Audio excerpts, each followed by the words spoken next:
tiene experiencia con pacientes clínicos, con pacientes con problemas neuropsicológicos y también ha impartido varios talleres sobre inteligencia emocional.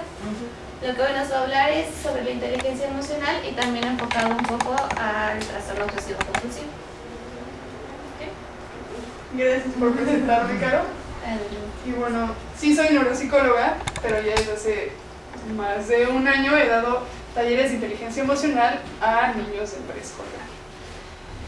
Y algo que me llamaba mucho la atención muy al principio, es que desde que niños de 3, 4 años pueden expresar tanto de su mundo interno, quizás en situaciones muy simples, como siento tristeza porque se rompió mi juguete, porque no puedo ver a mis abuelos, son muy simples, pero pueden expresar tanto de su mundo interno. Y es que en realidad las emociones nos acompañan a lo largo de toda nuestra vida. Las emociones son naturales, estamos evolutivamente diseñados para sentir cosas, para que el mundo que nos rodea nos afecte de alguna manera. Y esto es porque cada una cumple una función en específico. Si, por ejemplo, hace muchos años, cuando todavía vivíamos en tribus y teníamos que protegernos de otros predadores, si no sintiéramos miedo, no podríamos sobrevivir, nos comería el león y ya, tan. O si no sintiéramos enojo porque los de otra comunidad, no sé, nos robaron nuestro cultivo, no daríamos nada al respecto y no podríamos sobrevivir sin comida. Entonces, las emociones nos han acompañado desde hace mucho tiempo y nos acompañan a lo largo de nuestra vida. Y originalmente su función es biológica, pero conforme la humanidad ha avanzado, se ha complejizado. Ya no solamente sentimos enojo por cosas tan básicas, sino también podemos sentir entusiasmo y amor, cosas mucho más complejas. Y otra característica de las emociones es que no son buenas ni malas. A veces he escuchado que de un lado ponemos todas las emociones que al parecer son positivas, que nos hacen sentir bien. La alegría, el amor, el entusiasmo. Y del otro extremo está el enojo, la tristeza, el miedo, la decepción, esas emociones que no nos hacen sentir tan bien. Y en realidad es que cada una de ellas tiene como su propio carril, su propio termómetro, y no es que de un lado del polo estén unas y del otro lado estén las otras, que se contradicen. También he escuchado mucho que, por ejemplo, si siento una emoción, ya no puedo sentir otra al mismo tiempo. Entonces, si por ejemplo alguien se enoja conmigo, quiere decir que ya no me quiere, que ya no siente afecto. Y claro que no, en ese momento puede sentir enojo y en otro momento puede sentir afecto. Entonces, no sé. Y la realidad es que en cada experiencia necesitamos toda una gama de emociones para tener la escena completa. Si yo únicamente sintiera felicidad todo el tiempo, no podría saborear otro tipo de cosas.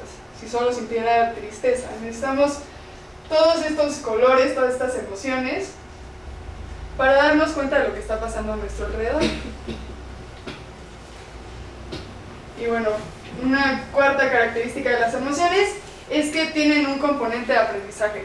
Sí, mucha parte es biológica, como lo vamos a ver más adelante, pero también hay diferencias culturales. Es muy diferente lo que siente miedo alguien que vive en la selva a nosotros que vivimos en la ciudad, por ejemplo. ¿Por qué se enoja alguien que ha vivido toda su vida, no sé, rodeado de toda su familia, muchas personas, a alguien que vive aislado? Se aprende cómo reaccionamos a diferentes estímulos. Por ejemplo, si mi mamá le tiene miedo a los perros, por ejemplo, y si toda mi vida me hubiera dicho es que no te acerques a los perros y no vamos a tener perros nunca, y yo salgo al mundo y veo un perro, por supuesto que lo voy a tener mucho más miedo si de vez en cuando hubiera convivido con más animales. Tal vez me puede dar un poco de miedo, pero puedo aproximarme. O se ha visto también que las comunidades que viven más retiradas en la sierra y así, cuando van a vacunar a los niños, ellos no sienten miedo de estas vacunas, porque no es un estímulo al que estén acostumbrados, como aquí cuando a mí me llevan al doctor, era no, por favor, me van a inyectar, eso me duele. Allá, como no están en contacto con eso, no es un estímulo que les genere esa emoción. Entonces también tiene un componente de aprendizaje y por lo tanto podríamos modificar nuestra respuesta a esos estímulos con cierto trabajo, claramente. Pero bueno, entonces, ¿qué es una emoción? Ya después de estas características, una emoción es una colección de cambios o estados corporales que se asocian a pensamientos, imágenes, recuerdos. Y es que entonces hay dos partes importantes. Una es que están en nuestro cuerpo, no nos podemos deshacer de ellas. Tenemos toda la gama de emociones. Y dos, también están en nuestra mente. Entonces estos dos componentes son los más importantes. Las emociones son también, pues como están en nuestra mente, también están en nuestro cerebro, entonces son respuestas químicas y neuronales que conforme tenemos más experiencias se forman patrones.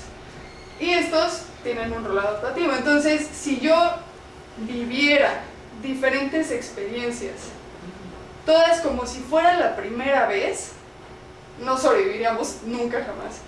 Aunque estas experiencias fueran similares, si yo las viviera como novedosas, no podríamos sobrevivir. Entonces, nuestro cerebro forma patrones de respuesta para poder anticipar y decir, ok, ya me tocó tráfico de nuevo, voy a buscar otro camino.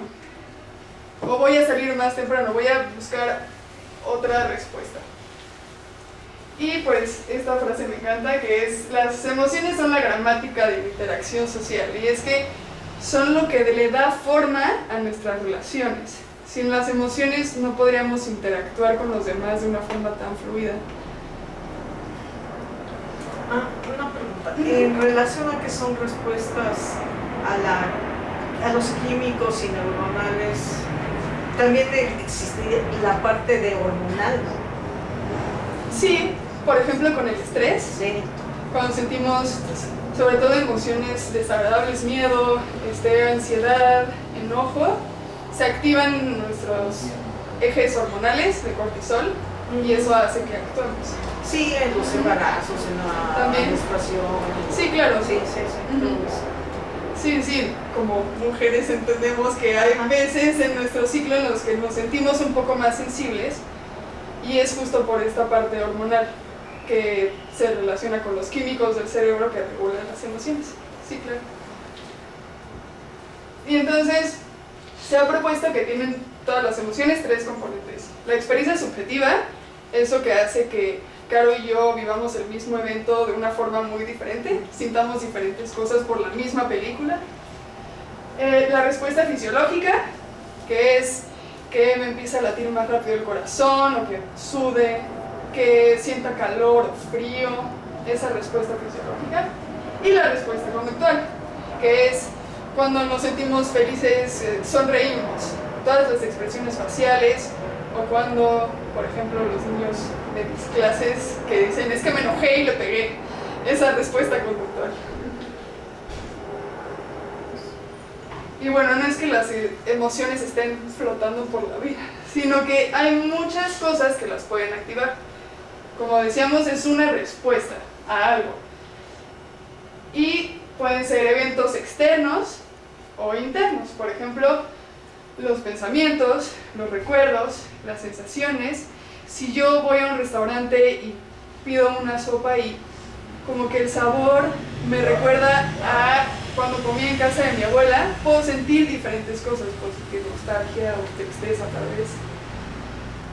Sí, y entonces hay como 4 pasos básicos en todo esto. Primero, sucede algo, está el contexto. Después, inmediatamente pienso algo, a veces no nos damos mucho cuenta de qué es eso que pensamos, pero siempre hay un pensamiento detrás. Eso es lo que inicia la respuesta emocional y finalmente la conducta. Por ejemplo, el pensamiento es algo crucial para pasar a esta emoción.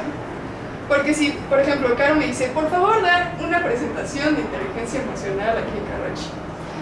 Si yo inmediatamente pienso, puede ser una gran oportunidad para crecer, para compartir, para escuchar. Probablemente mi emoción sea entusiasmo, alegría, interés. Y mi conducta sea, voy a preparar esta presentación, voy a buscar información, voy a escuchar lo que me pueden decir. Pero si, por ejemplo, la misma situación, Caro, por favor, da esta presentación, y empiezo a pensar, es que hace mucho tiempo que no doy presentaciones, es que nunca he dado una presentación en Karachi y no conozco. Entonces, probablemente mi emoción, ¿qué sería? ¿Qué se imaginan? Preocupación, temor, inseguridad. Exactamente, podría empezar a sentirme preocupada y empezar a subir la ansiedad, podría sentir miedo, dudar de mí misma.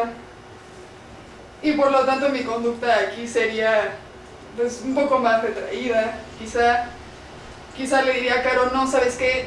Ya no quiero dar la presentación. Entonces lo que pensamos afecta directamente qué es lo que sentimos. Y muchas veces se ha visto que nuestra conducta también puede generar diferentes emociones. Se ha visto que si sonreímos, el mero acto de sonreír hace que se liberen químicos en nuestro cerebro y sintamos una sensación agradable, por ejemplo. Entonces esta relación también puede ser un poco más directa. Y regresando al pensamiento, es que muchas veces hay que preguntarnos qué historia nos estamos diciendo a nosotros mismos que nos hace sentir esto, sobre todo con las emociones más desagradables. Con esta parte de la presentación, si yo pienso, es que no, soy malísima, entonces siento frustración tal vez conmigo misma. Y entonces ese pensamiento, esa emoción, me va a llevar de nuevo a un pensamiento de es que nunca hago nada bien. Y otra emoción más desagradable. Y es un círculo vicioso en el que la emoción y el pensamiento se retroalimentan entre ellos. Pero al final todo está bajo nuestro control, porque es lo que nos estamos diciendo a nosotros mismos. Y bueno, las emociones se pueden dividir en diferentes categorías. A mí la que más me gusta es la de agradable o desagradable, porque es mucho más fácil partir de ahí para identificar qué emociones estamos sintiendo. Pero también existe la categoría de básica o compleja. Las básicas son las que compartimos todos los seres humanos como especie, y las complejas son las que varían de manera cultural. Y también existe la categoría de aproximación y evitación. Hay emociones que hacen que nos acerquemos al estímulo, y hay emociones que hacen que lo evitemos. Por ejemplo, la alegría o la felicidad hace que nos volvamos a acercar a un estímulo porque queremos repetirlo. Nos hace sentir bien estar en contacto con ese estímulo, entonces lo voy a repetir y me voy a acercar de nuevo. Pero, por ejemplo, el disgusto, cuando comemos algo que está echado a perder, lo vamos a evitar a toda costa de nuevo. Entonces ustedes pueden escoger la categoría que más les ayude para identificar qué emoción están sintiendo. Pero eso lo vamos a hacer después. Entonces, como ya había dicho, cada emoción tiene una función. Y entonces, quiero preguntarles a ustedes, ya sé que ahí vienen varias cosas, pero ¿ustedes qué creen? ¿Para qué creen que les sirva la alegría?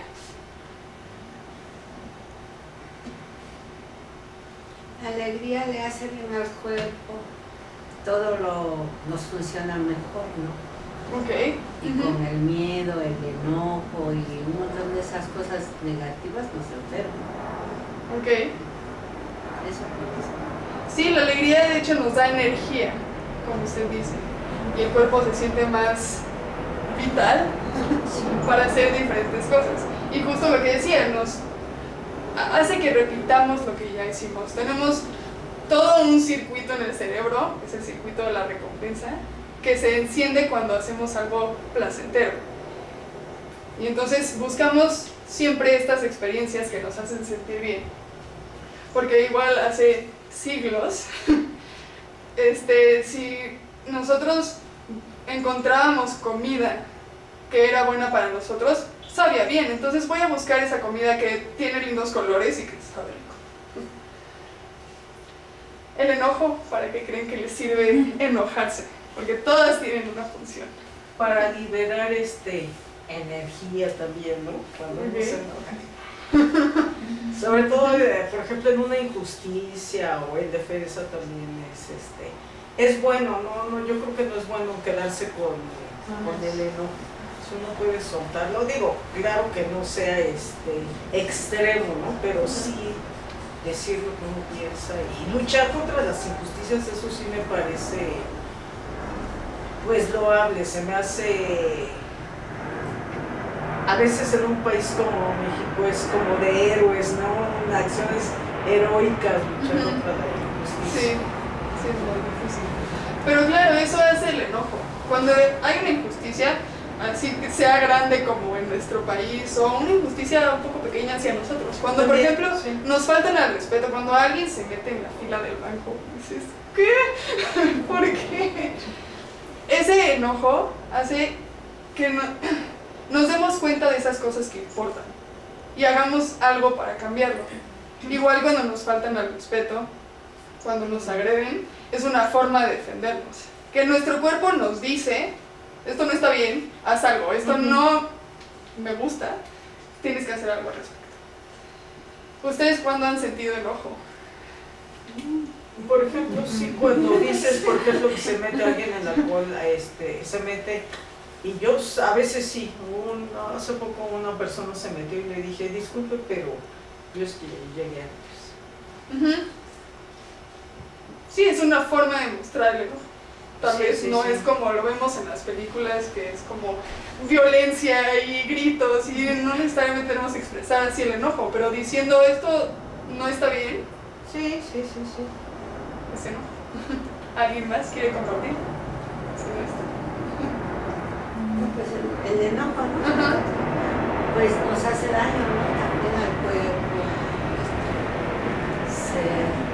Nos enojamos y la que sufre más creo es la persona que se enoja. Sí, pero es que depende de qué hagamos con ese enojo. Sentir enojo no es que esté mal. Podemos sentir enojo por muchas cosas. El problema es cuando o no lo expresamos de ninguna manera y solo nos quedamos pensando, es que estoy enojada con esta persona y cada vez que lo veo me enojo más, y por eso también, como dice, a veces Por nuestras eso hay defensas bajan. mucho que dicen que se enoja pierde. Porque siempre Pero creo que es por esta concepción de que el enojo implica violencia. Por eso perdemos. Porque a veces si nos dejamos llevar por el enojo, entonces muchas cosas pueden salir mal. Y con cualquier emoción, si nos dejamos llevar por la emoción, tienen consecuencias negativas. sí. Y algo que venía en la presentación es, como decían, las emociones no son ni buenas ni malas. Entonces el enojo no es bueno ni malo, es normal sentirlo. Aquí lo diferente va a ser hacia dónde lo vamos a dirigir. ¿Cómo lo expresamos?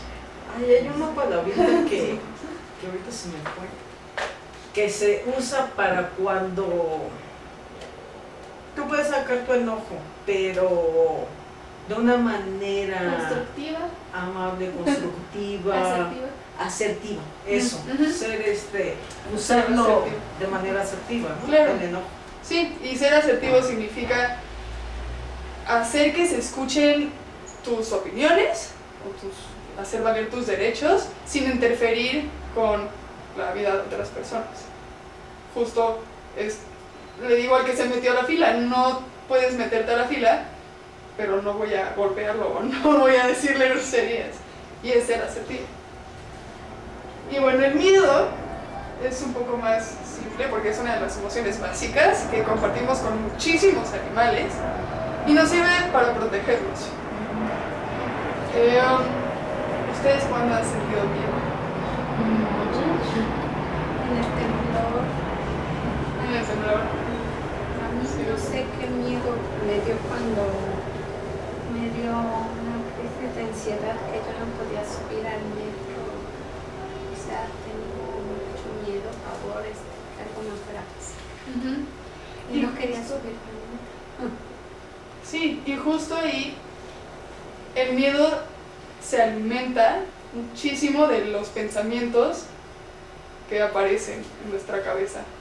Entonces, no me voy a subir al metro por esto y esto, y podemos dar muchísimas razones. Y esos razones hacen que nuestro miedo esté de este tamaño y después se haga de este tamaño y luego aparezca la ansiedad también. Pero en niveles adecuados, el miedo nos ayuda justo a protegernos. Y es de las respuestas más directas. Si por ejemplo llega alguien por atrás y me abraza, inmediatamente voy a hacer algo para protegerme. No voy a pensar, ¿quién es? Tal vez no sé, no me voy a poner a imaginar qué es, porque es una respuesta bastante directa. Menos cuando le agregamos el pensamiento, y ahí podemos explorar una cantidad de miedos. Por ejemplo, yo tenía una compañera en prepa que le tenía miedo a los botones y nunca supe de dónde nacía, pero sé que su mamá también tenía miedo a los botones. Entonces probablemente ¿De qué? a los botones de la ropa. De la ropa. Ajá. Era TOC. Ajá. Entonces, yo sé que ella no tenía TOC, pero quizás su mamá sí, y entonces comunicarle ese miedo a su hija tal vez también lo hizo generar rechazo a los botones. Fíjese que yo soy tan miedosa que dicen mis hijas que le tengo miedo al miedo. A veces pasa. Y eso nos genera mucha angustia porque no es algo concreto, no es voy a evitar a los perros. Es no quiero sentir esto. Es evitar, ¿no? Ujú. Evitar la evitación. Pero también, por ejemplo, el miedo se puede usar la asertividad para como protección, ¿no? Por ejemplo, en el temblor, ya todos sabemos que vivimos en zona sísmica y tenemos que acostumbrarnos. Más bien lo que tenemos que hacer es prevención, bueno, Prepararnos. saber en qué lugar debo pararme o si debo salir, que no debo de gritar, que es mejor ser guía y no contagiar a los demás, ¿no? Ujú, ujú.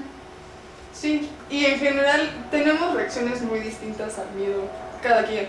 Entonces podemos paralizarnos, podemos actuar y funcionar como guía.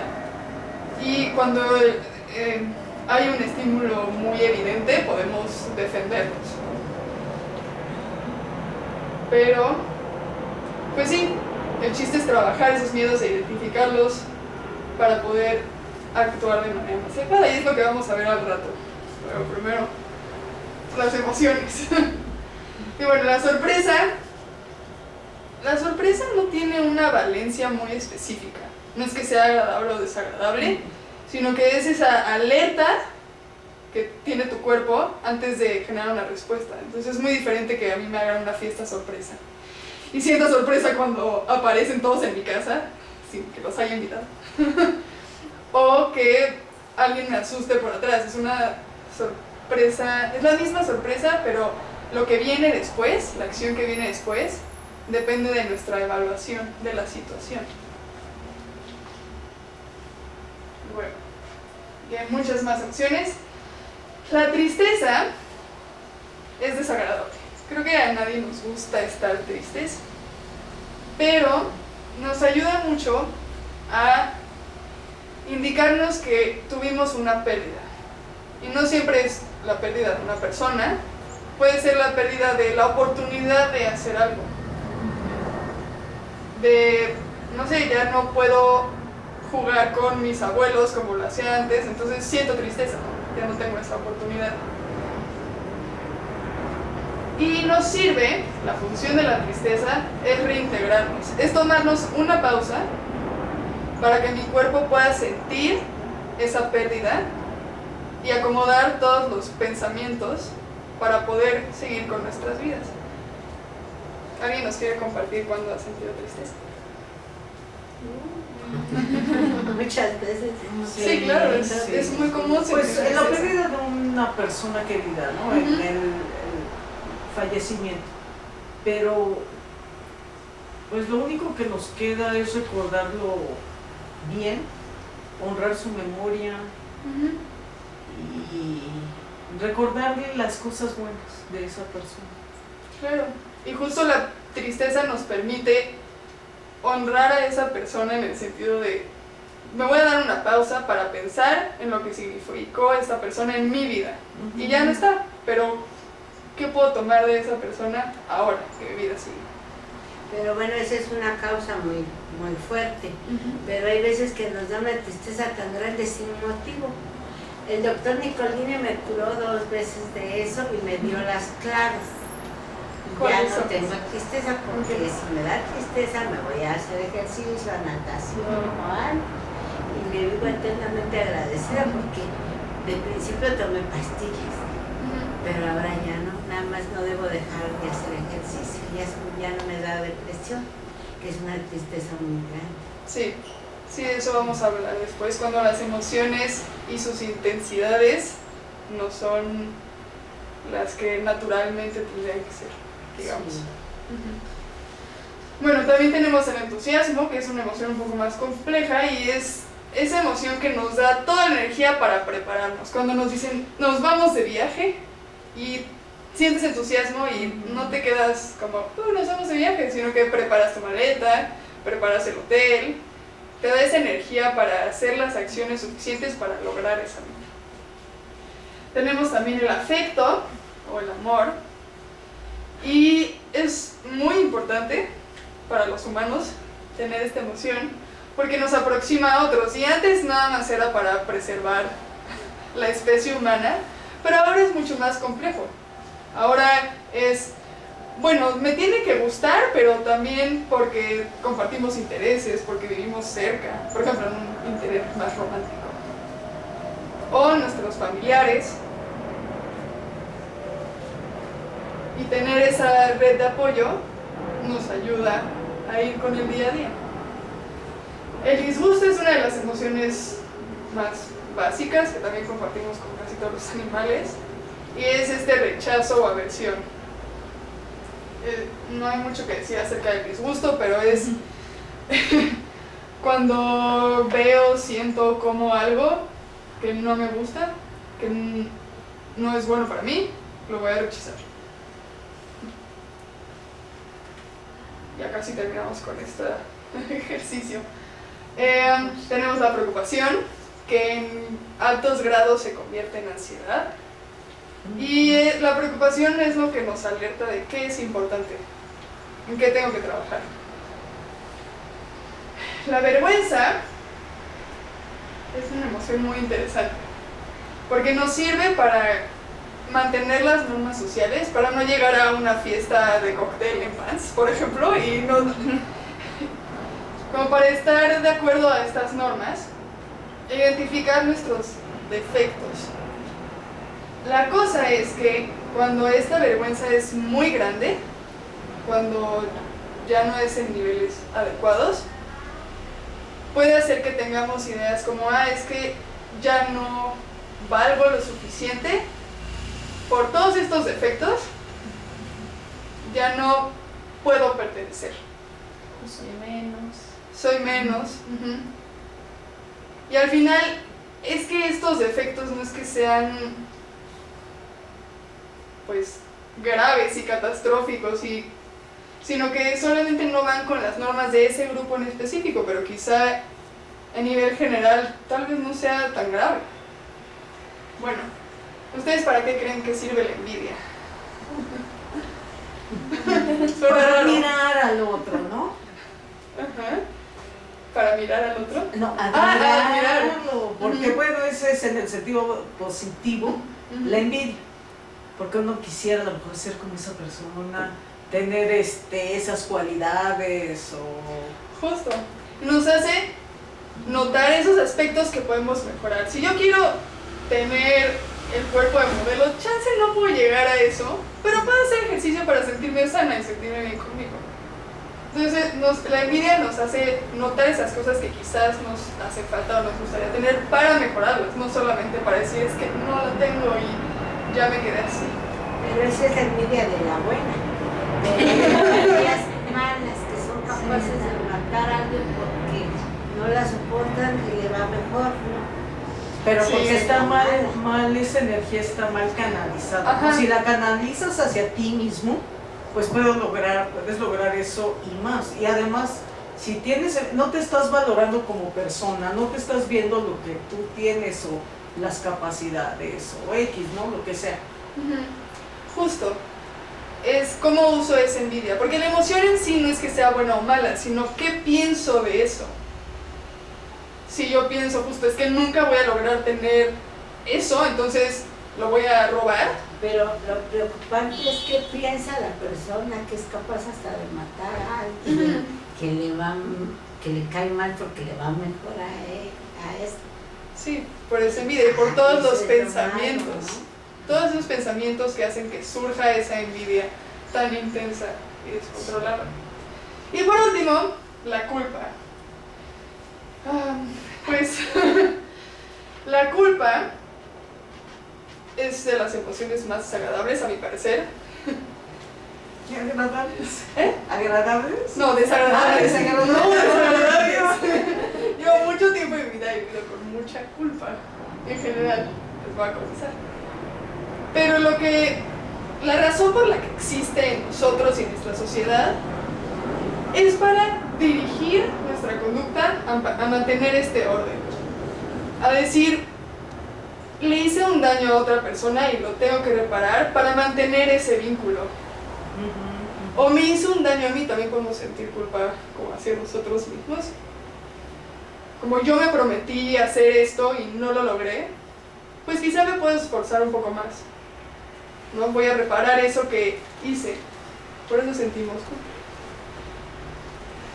Y ahora vamos a ver en realidad qué es la inteligencia emocional y el punto central de esta plática.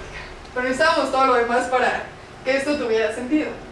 Entonces, la inteligencia emocional es integrar todas esas emociones que vimos y toda la gama que existe con nuestra cognición, con la lógica, con el razonamiento, con estos pensamientos de forma coherente. Y normalmente lo ponen como una balanza, pero yo considero que es mejor pensarlo como que estén integrados todo el tiempo. Porque ¿qué pasa? Si tuviéramos pura emoción y nada de lógica y razonamiento, el mundo sería un caos.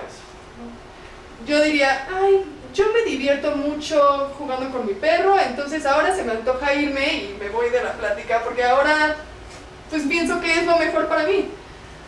O si me enojo y mato a todos, o que Trump se enoje y tercera guerra mundial. Si no hubiera esta lógica, este razonamiento que necesitamos. Pero si tuviéramos únicamente el razonamiento y ningún tipo de emoción, nada en esta vida tendría significado ni importancia.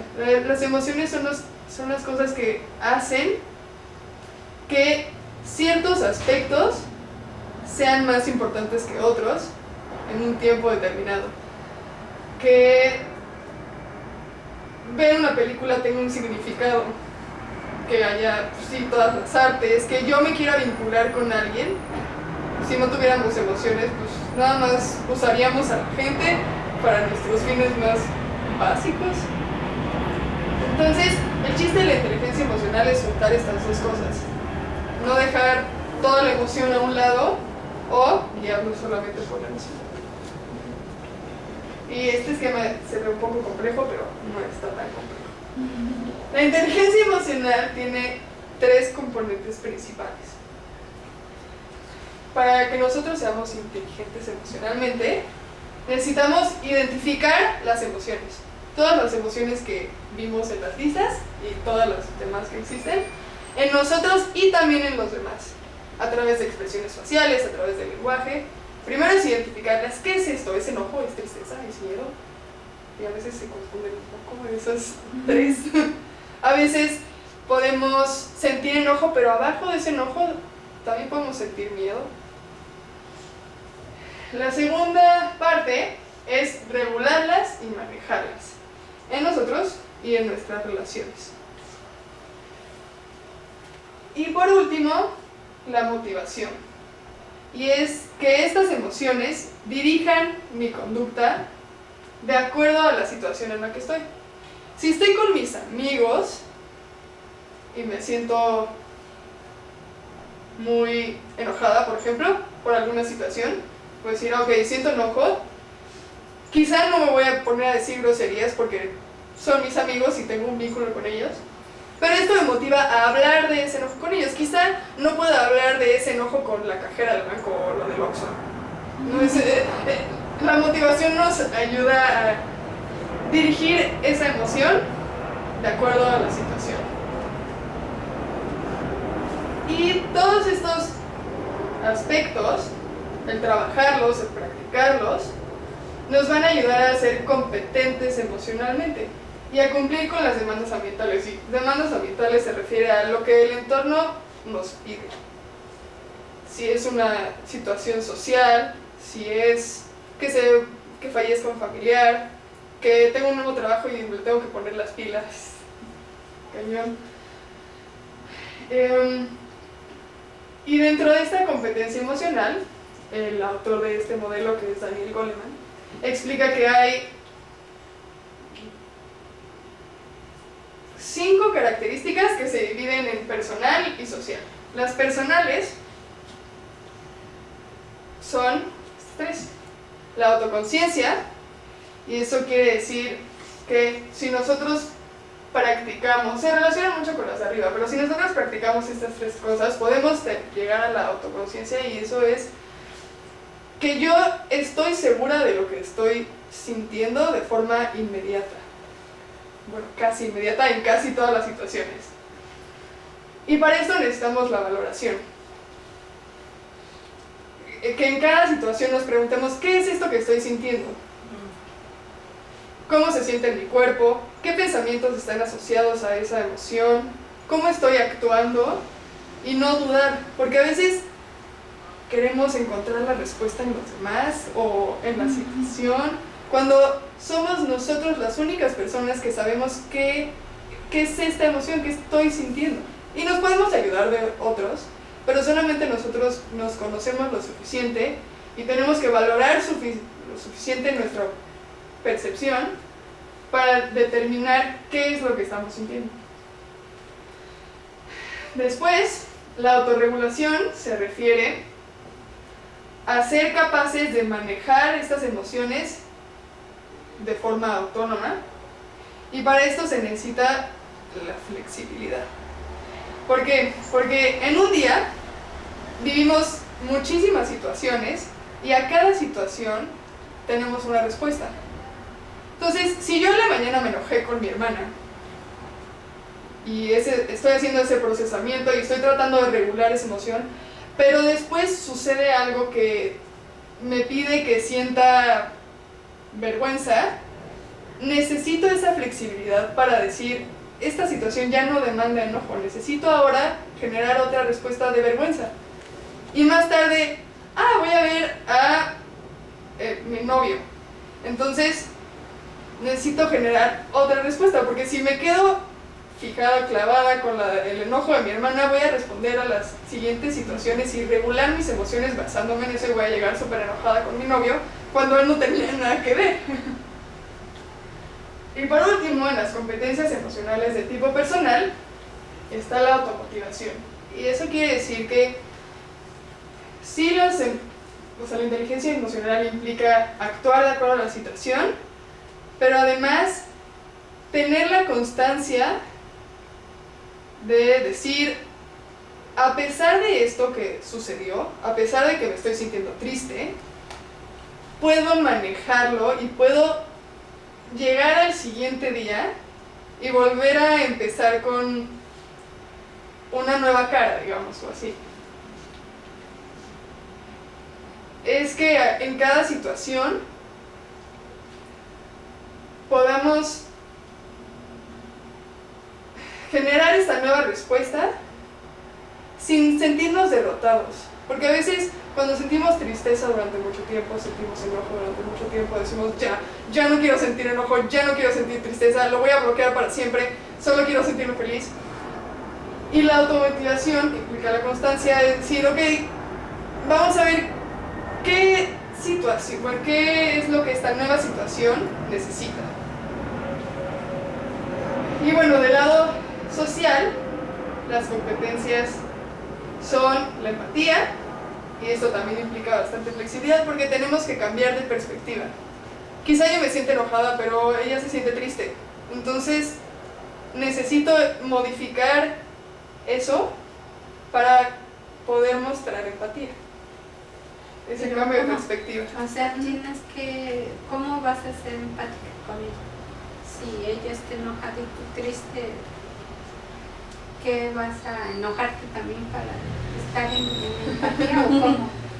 No entiendo. Es que a pesar de que yo esté sintiendo muchas cosas, si yo veo que esta persona que me importa está sintiendo otras y me necesita y yo puedo darle ese apoyo, puedo ser empática y decir, ella tal vez no siente lo mismo que yo. Es simplemente eso, ella puede sentir cosas diferentes a la misma situación o a situaciones diferentes. Ella está sintiendo algo distinto, entonces tal vez puedo yo poner en pausa y escuchar lo que esa persona está sintiendo. Porque muchas veces, sobre todo con el enojo, con la tristeza, asumimos que la otra persona puede estar sintiendo lo mismo y tiene que entender lo que estamos sintiendo. Y entonces, el expresar empatía o ser empáticos implica un poco esto. Estoy lo suficientemente tranquila para ponerme en pausa y escuchar al otro y entender qué está sintiendo. Y, o sea, ¿lo entiendes y que lo tienes que ayudar o Depende de la no situación. es simplemente escuchar? Depende de la situación. Si por ejemplo esa persona está triste, Ajá. le podemos preguntar qué necesitas. Y normalmente cuando alguien nos pregunta qué necesitas es mucho más fácil explicar. Si yo estoy triste, por ejemplo, y alguien me empieza a hacer preguntas y me empieza a decir, no, vamos a salir, y genera como mucho, pues quizás hasta enojo con esa persona porque no está entendiendo lo que me está pasando. Entonces, el preguntarle nos ayuda a ser empáticos. ¿Qué necesitas? Necesito estar solo, ¿ok? O necesito platicarte esto que me acaba de pasar, o necesito que vayamos a distraernos. Porque, por ejemplo, a mí me reclama mucho a mi hija porque dice que yo no soy empática. Ella tiene toque, entonces se tarda mucho y a mí me desespera. Entonces, empiezo y luego me la volteo y me dice, es que tú no eres empática. Entonces me deja así y digo, ¿cómo debo de actuar? Okay. Ajá. O sea, si cuando le dije, bueno, te espero 1 hora y pasa 2 horas, pasan 3 horas, entonces, por eso empática, ¿no? Hasta dónde debes de ser, bueno, que ya le escuché que si se tarde y que todo eso, pero el otro lado, hasta dónde debes de ser, por decir algo flexible. Ok. Es que, por lo que me está diciendo, me parece que cuando su hija le dices que no está siendo empática, es como poner un límite. No sé si lo ha dicho con enojo, quizá. Es como necesito que me esperes, porque este es mi tiempo. Y probablemente sea muy difícil esperar 3 horas. Y el ser empático no quiere decir, te dejo que hagas lo que quieras y pues yo voy a estar aquí para cuando tú me necesites y cuando tú decidas, sino porque nosotros también tenemos emociones. Entonces usted también puede poner ese límite de su parte. Si ella puso 1, usted puede poner también, ok, te puedo esperar, pero necesito que sea este tiempo. O hay que comunicarnos para encontrar una mejor solución a esta parte. Sí, ser empático es entender por qué se está tardando tanto, entender qué siente cuando se tarda tanto. Es más esa parte. Pero no cederle todo su tiempo, porque Justo. sí, tú dile, bueno, mientras tú ocupas ese tiempo, yo voy a hacer otra cosa o voy a salir y ya cuando estés lista ya ven. O una cosa así, ¿no? O sea, no podemos pretender que la gente esté a nuestra disposición. Justo. Sí, usted también tiene otras necesidades y otras emociones, entonces cada quien va Respetar su poniendo sus tiempo, límites. o sea, que respete tu tiempo. Y no por eso va a dejar de ser empática. Porque usted le diga, ya no puedo esperar, no es dejar de ser empático, es poner un límite. Que es lo que nos decía Ana, actuar de acuerdo a la situación, ¿no? A lo mejor usted sí tiene que esperar 1 hora, pero 3 horas tampoco es funcional para su hijo. Entonces, como dice Ana, ponerle límite. Yo entiendo que tienes TOC, que te tardas más, pero también necesito que no te apures para que tú avances en tu tratamiento. No, esa es otra parte, ¿no? Como nos estaba explicando, ya yo sé cómo me siento, yo ya lo entiendo, entonces puedo actuar de la mejor manera. Y bueno, la última competencia emocional que esta autor propone es pues que trabajando estas cosas mejoramos nuestras habilidades sociales, en general, nuestra interacción con los demás.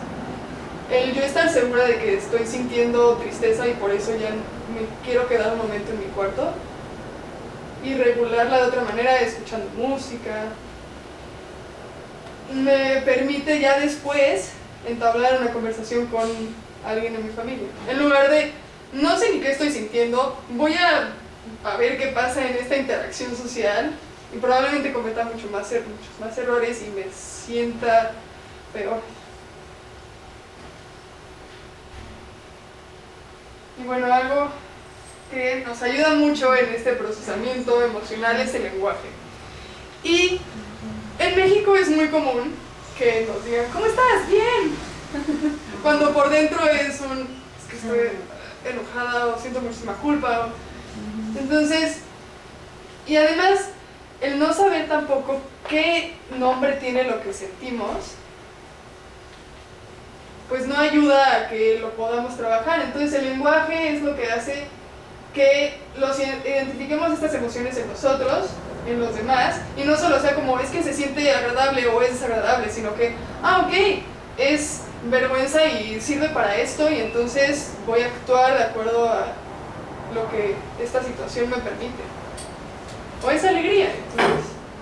Y aquí puse una foto de un bebé porque cuando somos niños justo es eso, es nada más, se siente bien o se siente mal. Si me gusta el brócoli o no me gusta el brócoli. No es que el brócoli me recuerda esto y me hace sentir tristeza. Y cuando avanzamos y empezamos a adquirir el lenguaje, podemos explicar mejor lo que nos está pasando. Y bueno, aquí podemos hacer mucho más concreto esta primera parte de la inteligencia emocional, que es identificar nuestras emociones. Y son 3 cosas en las que tenemos que fijarnos. ¿Qué está pasando en nuestro cuerpo? Porque cada quien puede sentir una emoción de forma distinta. Quizá yo siento miedo y me suben las manos, pero quizá a alguien más solamente le empieza a latir rápido el corazón y se paraliza. Entonces, ¿cómo siento yo mis emociones y en qué parte del cuerpo? Muchas veces como es que no sé qué es esto, pero siento un nudo en el estómago, pero no sé qué es, no sé si es miedo, si es ansiedad, si es culpa. Entonces, saber en qué parte del cuerpo nos ayuda un poco a distinguir y a hacer un poco más pequeña la lista de posibilidades. Después es la intensidad, y eso es muy importante porque el saber si es una emoción muy intensa o mediana o es una emoción pequeña nos ayuda a regularnos mejor. Si yo nada más como estoy sintiendo enojo, pues voy a actuar y pues a ver a dónde me lleva el enojo. Pero si yo me pongo a pensar, ok, aquí puse una escala de 1 al 5, pero puede ser de 1 al 10, puede ser solo decir si es un enojo pequeño, mediano, grande. Si yo digo, ok, es un enojo mediano, creo que puedo trabajar con ese enojo mediano y hacerlo un poco más pequeño, o expresarlo de otra manera, o puedo irme a hacer ejercicio y sacarlo ahí. Entonces, ¿en dónde lo sentimos? ¿Cuál es la intensidad de esa emoción?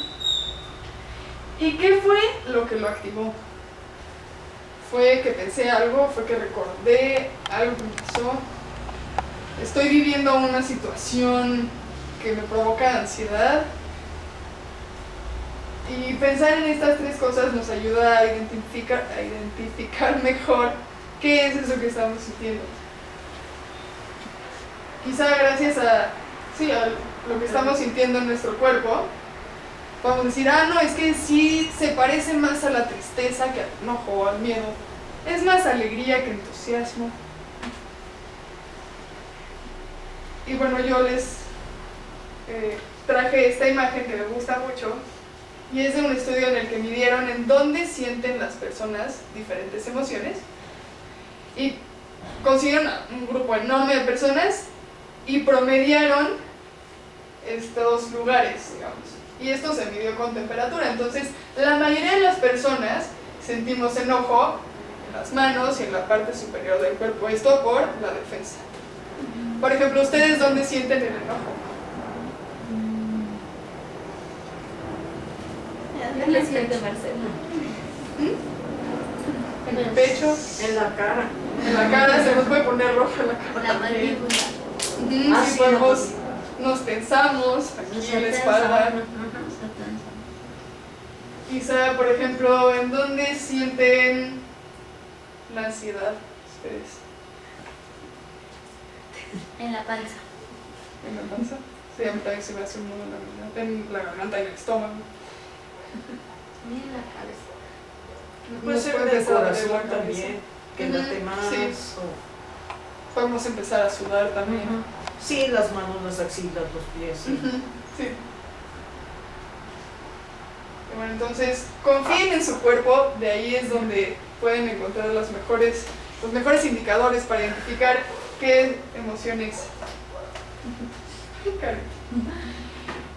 Y hay aspectos imprescindibles en esta parte de las emociones, identificarlas, y es si esta intensidad es demasiada, ya esta emoción no funciona. Todas las emociones sirven para algo, pero si la intensidad ya sobrepasa los niveles normales, ya no sirve.